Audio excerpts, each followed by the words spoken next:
Hello, welcome back to my channel. ഇന്ന് എൻ്റെ channel 1K subscribers ആയിട്ടുണ്ട്. ഇതുവരെ സപ്പോർട്ട് ചെയ്ത എല്ലാവർക്കും താങ്ക് യു സോ മച്ച്. ഇനിയും ഇതേപോലെ സപ്പോർട്ട് ചെയ്യുക. നിങ്ങളുടെ ഫ്രണ്ട്സായിട്ട് ഫാമിലിയായിട്ട് ഷെയർ ചെയ്ത് കൊടുക്കുക. ഇന്ന് ഞാൻ ബാക്ക്ഗ്രൗണ്ടിൽ കാണിക്കുന്നത് ഒരു 8 ഇഞ്ചിന് റെസിൻ ഫ്രെയിം ചെയ്യുന്നൊരു വീഡിയോ ആണ്. പക്ഷേ ഞാനിപ്പോൾ വോയിസ് ഓവർ കൊടുക്കാൻ പോകുന്നത് സ്മോൾ ബിസിനസ്സിന് സ്റ്റാർട്ട് ചെയ്യാൻ ആഗ്രഹിക്കുന്ന ആൾക്കാർക്ക് വേണ്ടിയിട്ട് ചെറിയ ടിപ്സ്, ഒരു 4 ടിപ്സ് അവർ ശ്രദ്ധിക്കേണ്ട കാര്യങ്ങൾ എന്തൊക്കെയാണെന്ന് എൻ്റെ എക്സ്പീരിയൻസ് കൊണ്ട് ഞാൻ പറയുന്ന കാര്യങ്ങളാണ്. അപ്പോൾ എനിക്ക് ഒരു ചെറിയ സ്മോൾ ബിസിനസ് ഉണ്ട്. ഇൻസ്റ്റഗ്രാമിൽ ഏസ്തിറ്റ് എന്നാണ് പേര്. എൻ്റെ പേജ് ഞാൻ സ്റ്റാർട്ട് ചെയ്യുന്നത് 2021 ഇപ്പോൾ ഒരു 3 ഇയേഴ്സ് ആയിട്ടുണ്ട്. ഫസ്റ്റ് സ്റ്റാർട്ട് ചെയ്യുന്നത് ബോട്ടിലായിട്ട് വെച്ചിട്ടായിരുന്നു. പിന്നെ അത് ഫ്രെയിംസ്, ഹാമ്പേഴ്സ്, ഇപ്പോൾ റെസിനാട്ടും ചെയ്യുന്നുണ്ട്. അങ്ങനെയാണ് എൻ്റെ സ്മോൾ ബിസിനസ്. ഇനി നിങ്ങൾക്കും ഇതേപോലെ സ്മോൾ ബിസിനസ് സ്റ്റാർട്ട് ചെയ്യാൻ ആഗ്രഹമുണ്ടെങ്കിൽ, ഇപ്പോൾ കുറേ പേര് സ്റ്റാർട്ട് ചെയ്ത് സക്സസ്ഫുൾ ആയിട്ടുണ്ട്, അതേപോലെ നിങ്ങൾക്കും ആവണമെന്നുണ്ടെങ്കിൽ നിങ്ങൾ മനസ്സിൽ വെക്കേണ്ട ഒരു 4-5 പോയിൻറ്റ്സാണ് പറയുന്നത്. ആദ്യം തന്നെ നിങ്ങൾക്ക് നല്ലൊരു ഇന്നോവേറ്റീവ് ആയിട്ടുള്ള ഒരു ഐഡിയ വേണം. ഇപ്പോൾ റെസിനാട്ടായാലും ഫ്രെയിം ആയാലും എല്ലാവരും ഏകദേശം ചെയ്യുന്നുണ്ട്, ക്രാഫ്റ്റേഴ്സ് ഏകദേശം ചെയ്യുന്നുണ്ട്. അവരിൽ നിന്ന് നിങ്ങൾക്ക് എങ്ങനെ വ്യത്യസ്തമാവാം എന്നുള്ള ഐഡിയാസ് നിങ്ങൾ കണ്ടുപിടിക്കുക. അങ്ങനെ ക്രിയേറ്റീവായിട്ടുള്ള ഐഡിയാസിന് എപ്പോഴും നല്ല സ്കോപ്പ് ഉണ്ടാവും. അപ്പോൾ നിങ്ങൾ ആദ്യം തന്നെ ഐഡിയ കണ്ടുവയ്ക്കുക. പിന്നെ അതിനുശേഷം പാഷൻ. നമുക്ക് മോസ്റ്റ് ഇമ്പോർട്ടൻ്റ് ആയിട്ട് വേണ്ട കാര്യമാണ് പാഷൻ. നമ്മൾ ചെയ്യുന്ന വർക്കിനോട് നമുക്ക് പാഷൻ വേണം. എന്നാൽ മാത്രമേ നമുക്കത് മുന്നോട്ട് കൊണ്ടുപോകാൻ പറ്റൂ. അല്ലെങ്കിൽ നമുക്ക് പെട്ടെന്ന് തന്നെ അത് മടുക്കാനുള്ള ചാൻസ് ഉണ്ട്. ഒരു കാര്യം നമ്മൾ ഇഷ്ടപ്പെട്ട് ചെയ്താൽ നമുക്കതിനോട് ഒരിക്കലും മടുപ്പ് തോന്നില്ല. നമ്മളത് എൻജോയ് ചെയ്യും. അതേപോലെ തന്നെ നമ്മൾ ഇഷ്ടപ്പെടാതെ, നമ്മൾ പാഷനൊന്നും ഇല്ലാതെ നമ്മളൊരു കാര്യം ചെയ്താൽ പെട്ടെന്ന് നമുക്കത് മടുക്കുകയും ചെയ്യും.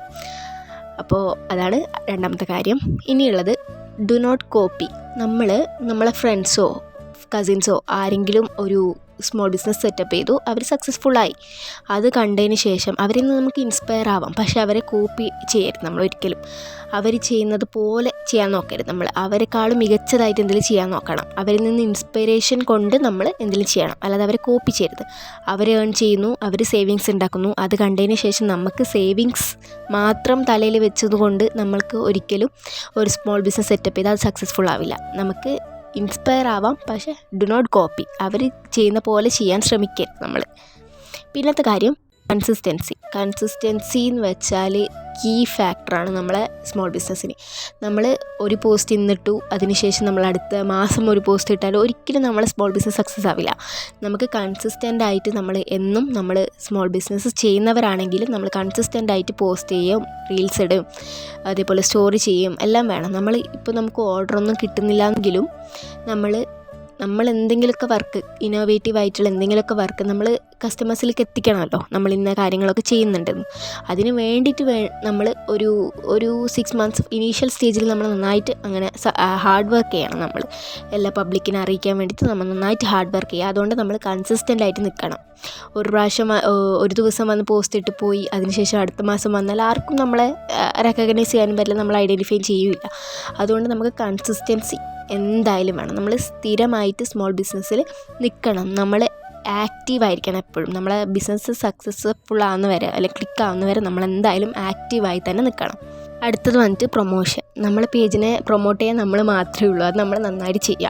നമ്മൾ പൈസ കൊടുത്ത് പ്രൊമോട്ട് ചെയ്യാമെന്നല്ല പറയുന്നത്. നമ്മൾ ഫ്രണ്ട്സിനായിട്ടും ഫാമിലിയായിട്ടൊക്കെ ഷെയർ ചെയ്ത് കൊടുക്കുക. എൻ്റെ കാര്യത്തിൽ പറയുകയാണെങ്കിൽ എൻ്റെ ഫ്രണ്ട്സും ഫാമിലിയും കാരണമാണ് എനിക്കിപ്പോൾ ഓർഡേഴ്സ് കിട്ടുന്നുണ്ടെങ്കിൽ പകുതിയും അവർ ഷെയർ ചെയ്ത് കൊടുത്ത് അവരിലൂടെയാണ് എനിക്ക് ഓർഡേഴ്സ് കിട്ടിയിട്ടുള്ളത്. അപ്പം നമ്മളെ ഫ്രണ്ട്സ്, ഫാമിലി എന്തായാലും നമ്മളെ സപ്പോർട്ട് ഹെൽപ്പ് ചെയ്യാതിരിക്കില്ല. അപ്പോൾ എന്തായാലും നമ്മളെ പേജ് അവരിലൂടെ നമ്മൾ പ്രൊമോട്ട് ചെയ്യാൻ നോക്കുക. അവർ നമ്മളെ ഹെൽപ്പ് ചെയ്യും.